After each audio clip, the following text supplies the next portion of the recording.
বাংলাদেশের ফুটবল প্রেমীদের জন্য দারুণ সময় চলছে। এশিয়ান কাপে বাংলাদেশ ভারত ম্যাচ শেষ হওয়ার ৯ ঘন্টা পর তারা উপভোগ করবেন আর্জেন্টিনা ব্রাজিল দ্বৈরথ। বর্তমানে দক্ষিণ আমেরিকা মহাদেশের সবচেয়ে বেশি দর্শক ধারণ ক্ষমতার ভেন্যু বুয়েনোস আইরেসের মনুমেন্টাল স্টেডিয়ামে হবে এই ম্যাচ। ৮৬,০০০ দর্শক মাঠে বসে দেখবেন খেলা, আর টেলিভিশনে পর্দায় চোখ থাকবে কোটি কোটি দর্শকের। তবে ফুটবল ফ্যানরা মিস করবেন দুই দলের দুই তারকা লিওনেল মেসি ও নেইমারকে। ইনজুরিতে ছিটকে গেছেন দুজনই।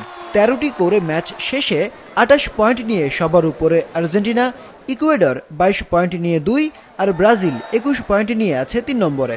সমীকরণ বলছে এই ম্যাচে ড্র করলে বিশ্বকাপের টিকিট নিশ্চিত করবে আর্জেন্টিনা।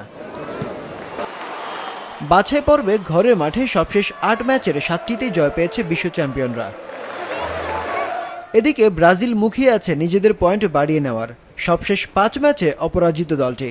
নেইমার ছাড়াও দুই তারকা গোলকিপার এডারসন ও অ্যালিসন দুজনই চোটের কারণে বাদ পড়েছেন। তবে রাফিনিয়া ও ভিনিসিয়াস জুনিয়র আছেন দারুণ ফর্মে। ইনজুরির সমস্যা রয়েছে আর্জেন্টিনা শিবিরেও। লাউতারো মার্তিনেজ ও পাওলো দিবালাকে পাচ্ছেন না কোচ লিওনেল স্কালোনি। গেল ম্যাচে লাল কার্ড পাওয়ায় ঘরে মাঠে থাকবেন না উইঙ্গার নিকো গঞ্জালেজ। শঙ্কা আছে রদ্রিগো ডি পলকে নিয়েও।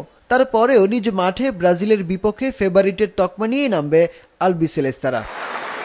সাম্প্রতিক পরিসংখ্যানে ব্রাজিলের চেয়ে এগিয়ে আর্জেন্টিনা। দুই দলেরই সবশেষ ৪ বারের দেখায় কোনো জয় নেই ব্রাজিলের।